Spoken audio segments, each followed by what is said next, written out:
Hello student, आज हम लोग सिंधु घाटी सभ्यता के बारे में अध्ययन करेंगे। पिछले वीडियो में हमने जो अध्ययन किया उसके बाद हम लोग देखते हैं। आज हम लोग सिंधु घाटी सभ्यता के राजनीतिक संगठन के बारे में चर्चा करेंगे कि राजनीतिक संगठन क्या था। तो सिंधु घाटी सभ्यता का जो राजनीतिक संगठन था, यानी वहाँ का जो प्रशासन था, वह वणिक वर्ग के हाथ में था, यानी व्यापारियों के हाथ में था।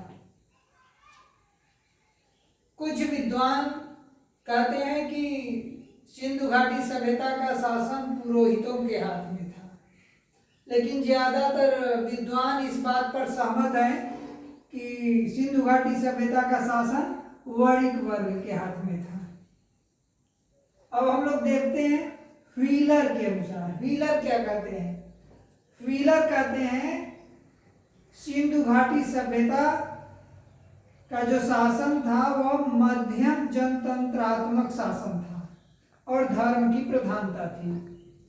व्हीलर कहते हैं कि जो शासन व्यवस्था थी वह जनतंत्रात्मक था, यानी लोगों द्वारा चुना हुआ एक व्यक्ति शासन करता था, लेकिन उस शासन में धर्म की प्रधानता थी। धर्म ज्यादा महत्वपूर्ण था शासन में।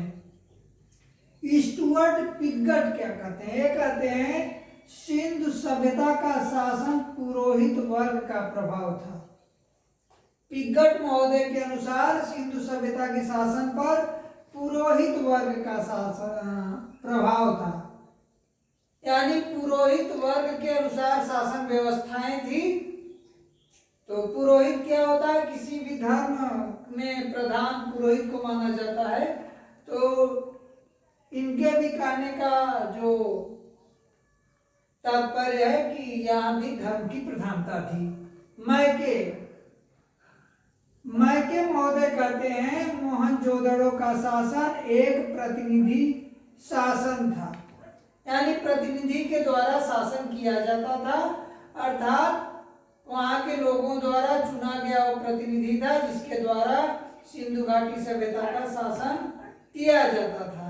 इस प्रकार यदि हम लोग देखेंगे तो दुनिया में जो सबसे पहली लोकतांत्रिक या डेमोक्रेसी की जो शुरुआत थी वो भारत ही था, जहाँ लोकतांत्रिक रूप से शासन व्यवस्था शुरू की गई थी। पिगट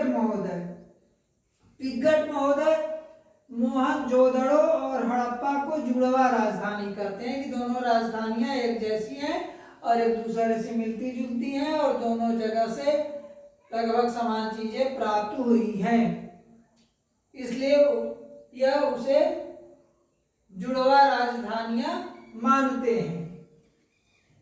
तो इस प्रकार हम लोग देखते हैं कि जो सिंधु घाटी सभ्यता का शासन था उस पे व्यापारिक वर्ग का प्रभाव था, पुरोहित वर्ग का प्रभाव था और धर्म की प्रधानता थी। अब हम लोग देखते हैं सामाजिक जीवन कैसा था? समाज मातृसत्तात्मक था, क्योंकि जो सिंधु सभ्यता की मुहरों से तथा विभिन्न उत्खनन से जो जानकारी प्राप्त हुई है उसमें मातृ पूजा के साक्ष्य मिलते हैं। मातृ देवी की पूजा मुहरों पर अंकित चित्र से पता चलता है, यानी समाज मातृसत्तात्मक था। माता को यानी मातृशक्ति को महत्वपूर्ण स्थान दिया गया था इस सभ्यता में। आप लोग जहाँ देखेंगे कि वैदिक सभ्यता में जाएंगे पितृ प्रधान सत्ता हो जाती है, लेकिन यहाँ जो सत्ता थी वो मातृसत्तात्मक सत्ता थी। समाज पुरोहित, व्यापारी, अधिकारी, जुलाहे, शिल्पी एवं श्रमिक वर्ग में विभाजित था। जो सिंधु घाटी सभ्यता का समाज था पुरोहित, व्यापारी, अधिकारी, जुलाहे, शिल्पी और श्रमिक वर्ग में विभाजित था। यानी जो समाज का ताना बाना था वह पुरोहित, व्यापारी, अधिकारी, जुलाहे, शिल्पी और श्रमिकों में विभक्त था। इस तरह वहाँ विभाजन था। समाज शाकाहारी और मांसाहारी दोनों था। सिंधु सभ्यता के लोग शाकाहारी भी थे और मांसाहारी भी थे। कुछ लोग शाकाहारी थे, कुछ लोग मांसाहारी थे, कुछ लोग शाकाहारी और मांसाहारी दोनों थे। सूती और ऊनी दोनों प्रकार के वस्त्र पहनते थे। यानी सिंधु घाटी सभ्यता के लोगों को सूती वस्त्र बनाना जानते थे वे, और ऊनी कपड़े भी बनाना जानते थे। इस प्रकार वे सूती और ऊनी दोनों प्रकार के वस्त्रों का उपयोग करना जानते थे। पुरुष और महिलाएं आभूषण धारण करती थी। महिला और पुरुष दोनों आभूषण धारण करते थे, पहनते थे और उनका उपयोग करते थे।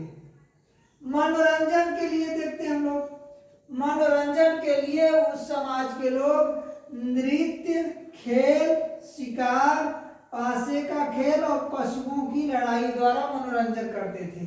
यानी नृत्य संगीत द्वारा अपना मनोरंजन करते थे, खेल के माध्यम से मनोरंजन करते थे, शिकार के द्वारा भी मनोरंजन करते थे, पासे के खेल के माध्यम से मनोरंजन करते थे और पशुओं की लड़ाई द्वारा भी वो मनोरंजन किया करते थे।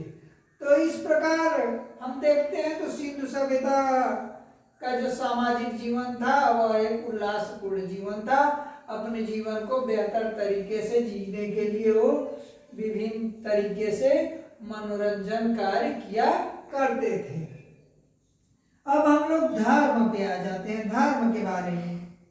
सिंधु घाटी सभ्यता में जो मुहरें प्राप्त हुई हैं तथा अन्य साक्ष्य प्राप्त हुए हैं, उसमें एक योगी की मूर्ति प्राप्त हुई जो पद्मासन में बैठा गया है और उसके चारों ओर एक हाथी, एक बाघ, एक गैंडा और आसन के नीचे भैंसा और पांव के पास 2 हिरण दिखाई देते हैं, जिसके आधार पर पुरातत्व वेत्ताओं का मत है कि यह पाशुपत शिव है, यानी आदि शिव।